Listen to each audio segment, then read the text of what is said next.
Na vie, il faut que ça la reconnaissance, mais c'est l'abbé Cholet. L'église catholique, vous devez être reconnaissant envers le monsieur, le président Fachi.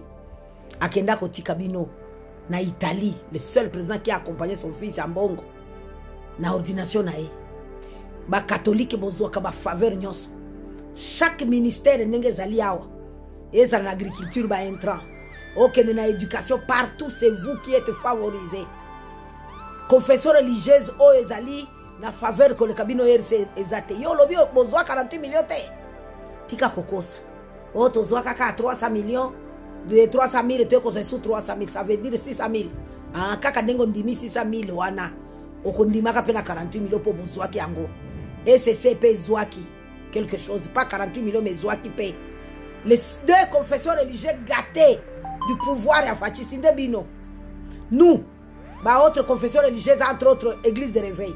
Tout cas, chaque événement, il y a église, il y a Bino catholique. Le président Fachi a dépêché Kanami Touka, Jeep, a Pessignos. Yangai, évêque président Nabiso, archevêque président Nabiso, et Jibaya Mampia. Tango a succédé Dodo Kamba. Il avait droit aussi, comme les autres confessions religieuses, ba pesa e Jeep, ba pesa e Nyos. Tilelo, ba yambata ye officiellement, ba pesa e pe lo côté. Mais azoti kalaka fidèle pe loyal. Bon bo sakana ba to église catholique. Bon di makape mabe na bino. Bozwa ba mapango depuis mobutu sese ba mapango na nyoso bozana ngo ba école nyoso bozana ngo bosombela ngo wapi. Acte de vente na ngo ezala kapi. C'est ça ba mapango cédé par le gouvernement. Otika makamwana mais c'est la belle chose. O mone bilobelo no zolo ba wana. Ngane bité pourquoi facha zo zela nana ko kamata décision. Ça c'est pas honnête, il faut être honnête, mais c'est la belle chose. Olobi Jean-Pierre Bemba Kosi. O wangani ata soni ezate na miso. Ekokuta yo. Ekokuta yo. 600 000 wana soki balinga ba pesa ngona ba église de réveil. Mais le loto sali ma activité mi makasi. Mais le makambo ebongi. Kwani bolingi bo sakana batu bo. Bo za rappelle connaissant. Bino batu bazoza bazo occupé bino ne bozoko ko kamata Fatinet Kizengi. Toke ne pas Rolanda Lope.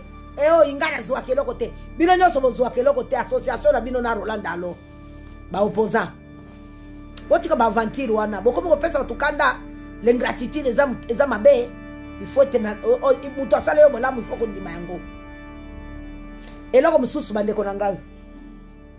Entre ministère de la justice na ministère intérieur. Tokolanda nini? Opération oya lobi soki nini o mususu lobi zéro kuluna o mususu lobi champ d'action kuluna. Tokozongela makambo na pardon. Peuple congolais vivant au Congo, vivant de partout dans le monde. Je vous salue dans le précieux nom de notre Seigneur Jésus-Christ. Je suis encore là. C'est pour que nous puissions nous expliquer, nous parler, nous éclairer sur une matière quasi importante. Peut-on encore là réviser la Constitution, la modifier ou la changer? Chacun pourra répondre de sa manière. Moi, je suis là pour foncer le clou afin que nous puissions prendre chacun une décision escomptée pour un meilleur avenir de notre pays.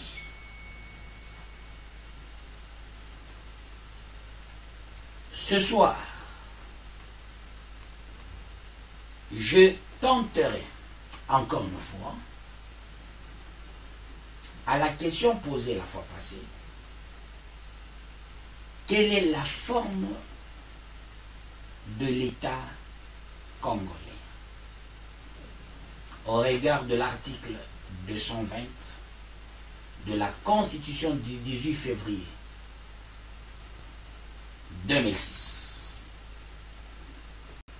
dispose la forme républicaine de l'État, le principe du suffrage universel, la forme représentative du gouvernement, le nombre et la durée des mandats du président de la République, l'indépendance du pouvoir judiciaire, le pluralisme politique et syndical ne peuvent faire l'objet d'aucune révision constitutionnelle. Et formellement interdite toute révision ayant pour objet ou pour effet de réduire les droits et libertés de la personne ou de réduire les prérogatives des provinces et des entités territoriales décentralisées. Parlons-en. Si nous prenons notre constitution du début à la fin,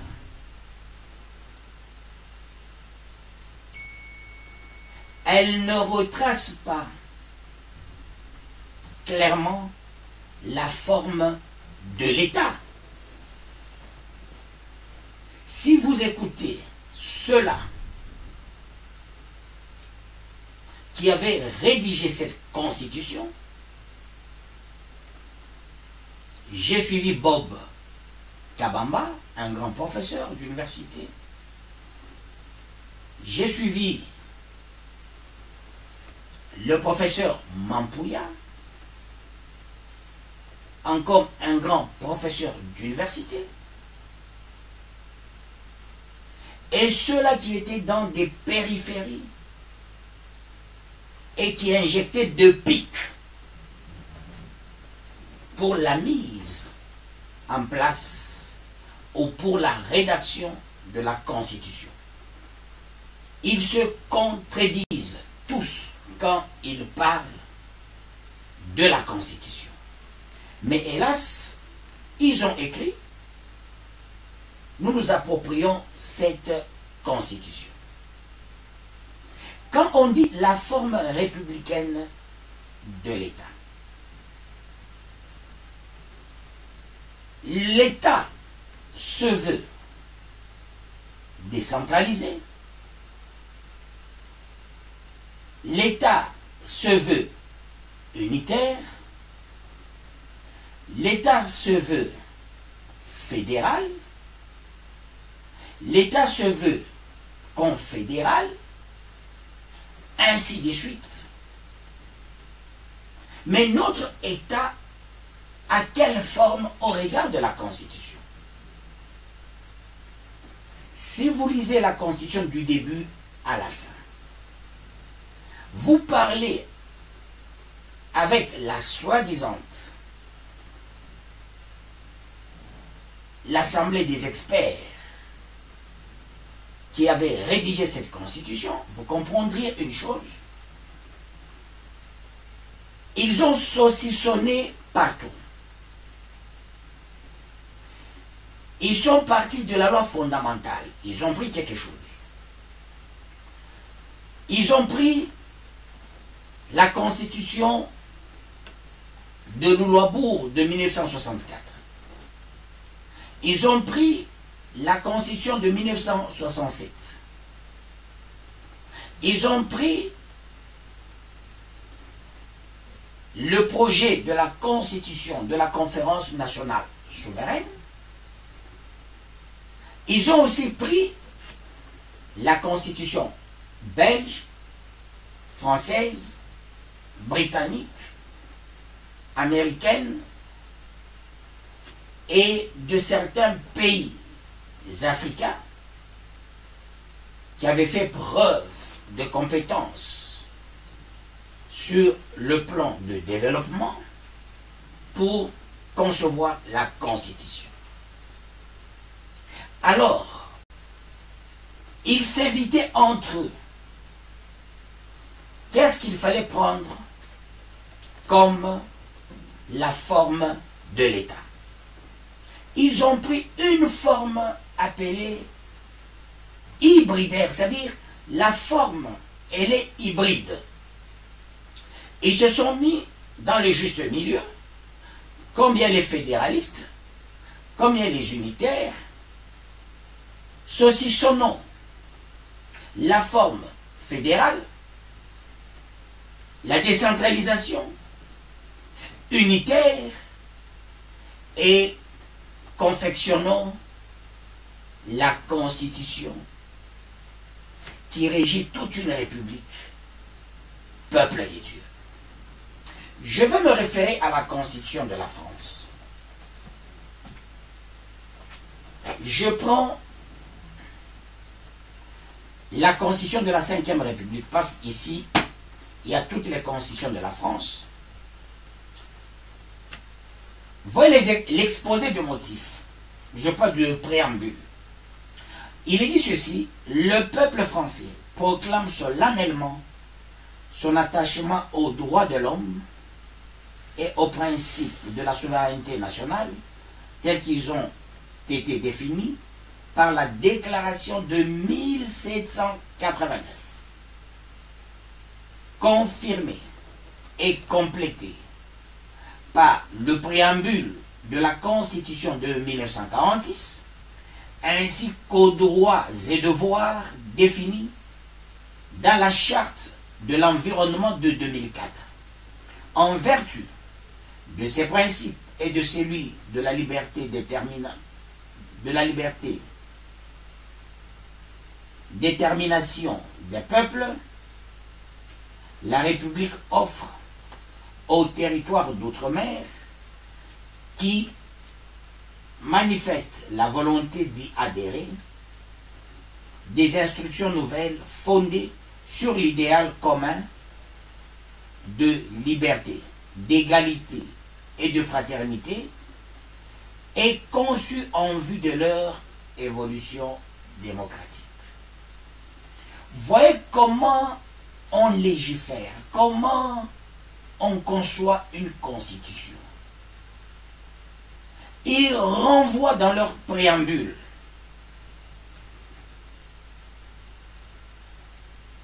les termes de référence de 1789, de 1946, de 2004, et vous sentez des choses précises. Mais quand nous prenons la constitution de notre pays, exposé de motifs, préambule, ils ne font pas mention de la loi fondamentale. Ils ne font pas mention de la constitution de Lulabour de 1964. Ils ne font pas mention de la constitution de Mobutu de 1967. Ils ne font pas mention du projet de la constitution de la conférence nationale souveraine. Or, c'était des termes de référence. C'était leur bibliothèque. En droit constitutionnel, le préambule, les exposés de motifs doivent ressortir les documents de proue, de référence, les documents importants utilisés pour arriver à élaborer une constitution. Or, ce n'est pas le cas avec notre constitution. Prenons l'article 1er de la Constitution de la France. Article 1er de la Constitution de la 5e République. Ça dit, expressis verbis ceci: la France est une république indivisible. Vous voyez, ils ont parlé de l'indivisibilité, laïque, démocratique et sociale. Elle assure l'égalité devant la loi de tous les citoyens sans distinction d'origine, de race ou de religion. Elle respecte toutes les croyances. Son organisation est décentralisée. Voyez la précision de taille. Son organisation est décentralisée. Mais dans notre constitution, il n'y a pas cette précision de taille. Il faut être aguerri pour comprendre qu'est-ce qui constitue le socle en matière de forme de l'État de la République démocratique du Congo. On a pris un petit rien sur le plan fédéral, un petit rien sur le plan décentralisé, et on a créé une forme hybride. Et c'est ce qu'on appelle article 220, qu'on ne peut pas toucher. La forme de l'État qui est hybride. Ça, c'est un débat que j'ouvre. Et ce débat, tous les constitutionnalistes, si j'ai tort, clamez tout haut. Clamez tout haut. Les politologues clamaient tout haut. Les juristes clamaient tout haut. Même ceux-là qui ont écrit cette constitution, dites tout haut, homme de Dieu, tu t'es trompé. Je fais ce travail avec 2 casquettes. Et j'ouvre le débat. La forme de l'État que nous devons protéger, dans l'article 220 qui est verrouillé, c'est quelle forme de l'État? C'est quelle forme de l'État? De 2. On parle de principe du suffrage universel. Quand on parle de principe du suffrage universel, il est à noter ceci. Tout ce qu'il y a comme matière de vote dans son arsenal moderne, on doit respecter tous les termes de référence. Tout ce qui a trait au suffrage universel. C'est la matière de vote. Et cette matière, on ne peut pas toucher le principe du suffrage universel. On ne peut pas toucher. On doit protéger. Et que signifie le principe du suffrage universel? Ça trait au droit de vote. En matière de vote, est-ce qu'on n'a pas dérangé quelque part?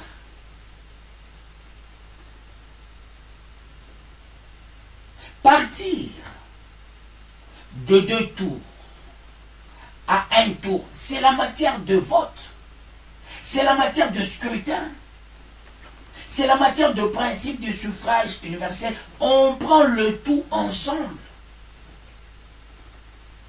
On ne peut pas les dissocier en droit constitutionnel, en droit parlementaire. Ce sont des choses qu'on met ensemble. Dès lors, on dissocie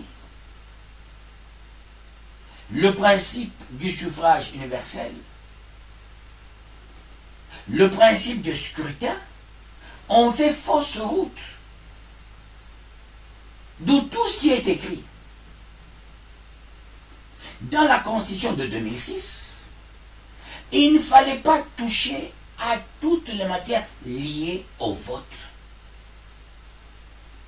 Dès lors, on touche même une petite matière d'un député, on fausse tout, on viole l'article 220.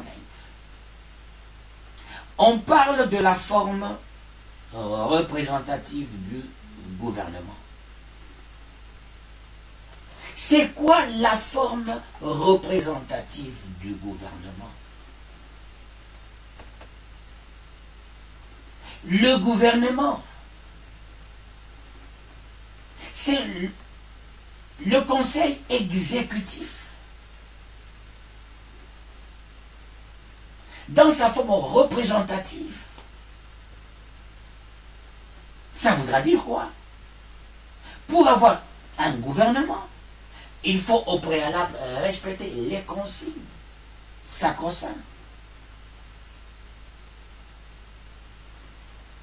Il faut se choisir le Premier ministre dans la majorité. Et il y a des préalables, il y a des choses à respecter pour avoir le Premier ministre.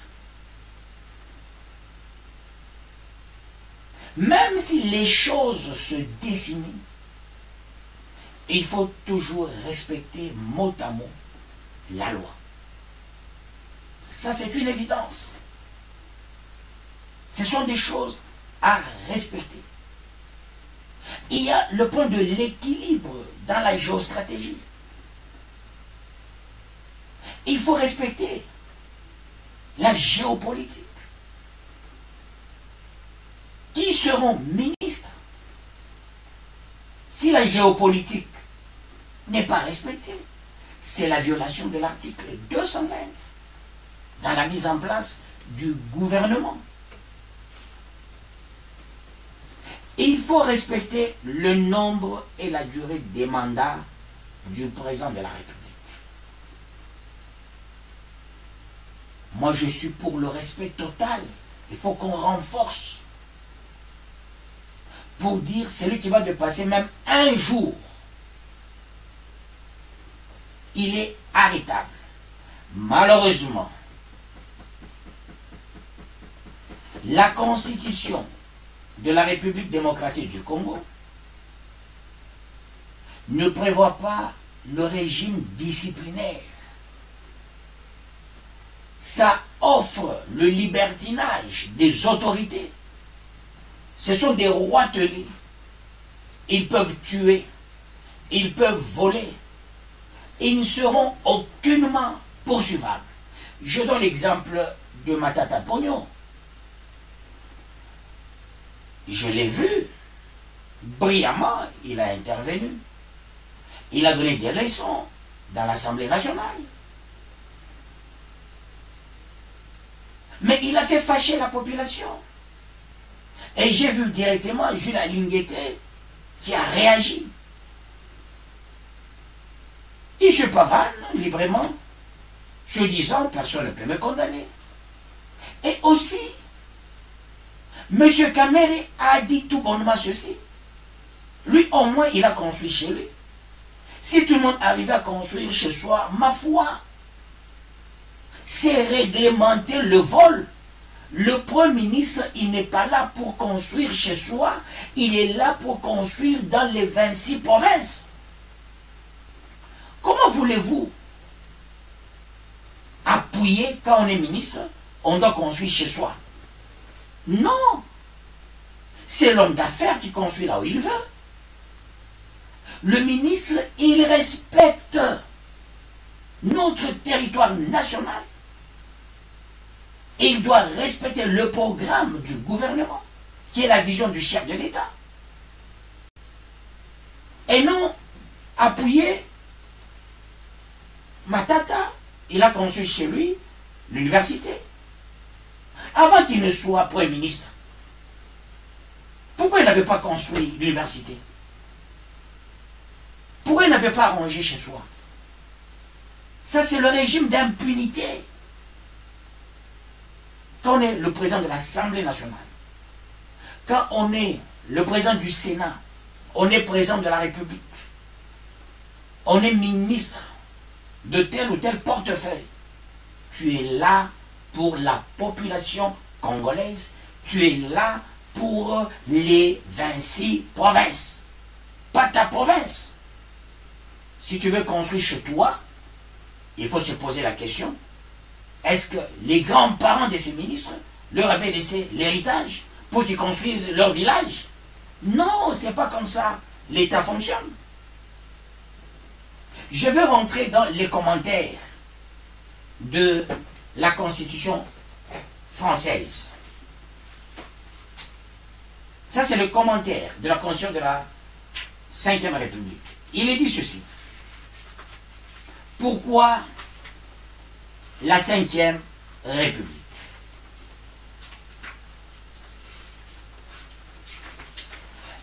Il est dit ceci. La 5e République a fait de la France une démocratie moderne, mais elle peut encore gagner en démocratie et en modernité. Vous voyez, quand on bascule dans telle ou telle république, on vit sur la modernité, sur l'avancement du pays, pas la richesse des individus. Au Congo, ce sont les anciens ministres qui sont des riches. Ce sont les anciens gouverneurs qui sont des riches. Ce sont des gouverneurs qui sont des riches. Ce sont des ministres qui sont des riches. Mais or, en France, écoutez, ils ont dit, la 5e République a fait de la France une démocratie moderne, mais elle peut encourager, elle peut encore gagner en démocratie et en modernité. C'est comme ça on réfléchit. Nous avons quitté la Première République à la Deuxième République. Nous sommes maintenant à la Troisième République. Disons-nous la vérité. La première République de 60 à 65. Et Mobutu, quand il arrive, il a fait sa Deuxième République. Avec sa manière de voir comment il fallait gérer le pays. La monocratie qui avait régné.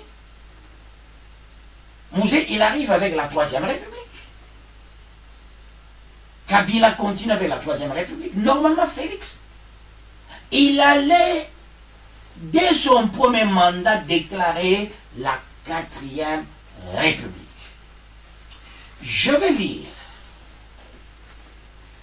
Toujours, je m'inspire de la Constitution française, introduite et commentée. La 5e République a fait de la France une démocratie moderne, mais elle peut toujours gagner en démocratie et en modernité. Elle est née d'un concours de circonstances, parce que la 4e République n'avait pas su gagner tous les défis considérables auxquels elle avait été confrontée. On énumère, si la 4e République n'avait pas fait, reconstruction, décolonisation, modernisation économique. Parce que la Constitution du 27 octobre 1946 avait reproduit les défauts et l'instabilité qui avaient déjà affaibli la 3e République, 1875-1940, parce que les Français n'avaient nulle bonne raison d'être attachés à un système politique sans relief ni prestige, comme notre forme hybride, et parce qu'enfin la guerre d'Algérie avait fini par éroder jusqu'au fondement même du régime républicain, il a suffi d'un coup de main de quelques militants déterminés, appuyés par quelques officiers naïfs et enflammés, pour qu'au lendemain du 13 mai 1958, Charles de Gaulle se dise prêt à exercer le pouvoir et qu'aussitôt on le lui cède. La 5e République a fait de la France. Suspension, notre histoire constitutionnelle, là c'est la Constitution française, avait été des plus accidentées. Elle n'avait réellement commencé qu'en 1789. Mais il avait fallu attendre 1946 pour que naquît un régime qui ne fut pas de fait Jusqu'alors, tout était issu de révolutions, de coups d'État. Ils ont fait les coups d'État, voire de coups de main. Et si ceux qui en eurent le temps s'institutionnalisèrent ensuite, aucun d'entre eux n'était le fruit d'une évolution du régime précédent. Dans le respect des règles de celui-ci, pas plus que d'une volonté exprimée a priori par le suffrage universel. Voyez ce qui a motivé pour qu'il bascule à la 5e République. Mais nous avons fait ce qu'on appelle le pacte républicain. Si je dis cette constitution n'a pas aidé le Congo, là je suis menteur. Ça fait quelque chose, sa partition.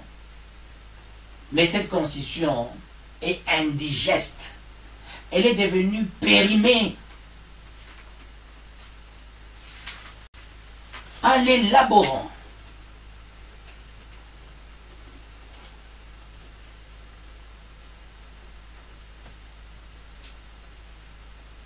il était dit ceci: en vue de mettre fin à cette crise chronique de légitimité et de donner au pays toutes les chances de se construire, les délégués de la classe politique et de la société civile, forces vives de la nation, réunis en dialogue intercongolais, ont convenu dans l'accord global et inclusif signé à Pretoria, en Afrique du Sud, le 15 décembre 2002, de mettre en place un nouvel ordre politique fondé sur une nouvelle constitution démocratique, sur base de laquelle le peuple congolais puisse choisir souverainement ses dirigeants, au terme des élections libres, pluralistes, démocratiques, transparentes et crédibles. Vous voyez, il y a toujours des contestations. Le but, c'était de donner l'ordre nouveau pour ce pays, un élan nouveau, pour dire aux uns aux autres, il y a vote. Celui qui gagne, on acclame. Celui qui perd, il attend. Depuis les élections de Kabila et Mbemba n'a pas accepté. Les élections de Kabila, Papa Etienne Tshisekedi n'a pas accepté. Les élections entre les Fayoulou et les autres, Fayoulou n'a pas accepté. La 4e ici, élection, même un certain Seth Kikouni, même un certain Franck Diongo n'a pas accepté. Voyez-vous, qu'est-ce que cette constitution a résolu sur le plan de l'unité? Il est dit ceci: dans le but d'une part de consolider l'unité nationale mise à mal par des guerres successives et d'autre part de créer des centres d'impulsion et de développement à la base. Le constituant a structuré administrativement l'État congolais en 25 provinces, plus la ville de Kinshasa dotée de la personnalité juridique et exerçant des compétences de proximité énumérées dans la présente Constitution. Il croyait que cette Constitution arrêterait l'esprit de la conquête des armes. Mais aujourd'hui, il y a encore la conquête des armes. Parmi les gens qui prennent les armes, ce sont eux les pionniers qui ont élaboré, qui étaient à Sun City. Qu'est-ce que cette constitution a amené? Parce que le régime disciplinaire n'est pas là-dedans. S'il y avait le régime disciplinaire, disons, quelqu'un, il prend les armes, il y a une mesure disciplinaire, on dit, le Premier ministre vole, le président vole, on ravit tous ses biens. Il faut des mesures. Vous avez pris le régime semi-présidentiel. Le régime semi-présidentiel, en droit constitutionnel, d'après Maurice Duverger, c'est un régime dictatorial. En prenant ce régime, c'est le régime qui pousse les gens à l'équilibre dans la gestion, qui pousse aussi au pouvoir, qui arrête le pouvoir, à la séparation du pouvoir. Ça pousse aussi les gens à la peur. Aucun ministre ne volera. Aucun premier ministre ne volera. Aucun président ne volera. Il faut le régime disciplinaire. Et comme cette constitution ne prévoit pas de régime disciplinaire, quelqu'un pourra me dire, il y a les lois du pays. Attention, la constitution, c'est la maquette. Ça doit tracer des lignes maîtresses, directrices. La Constitution prévoit tout ça. La Constitution,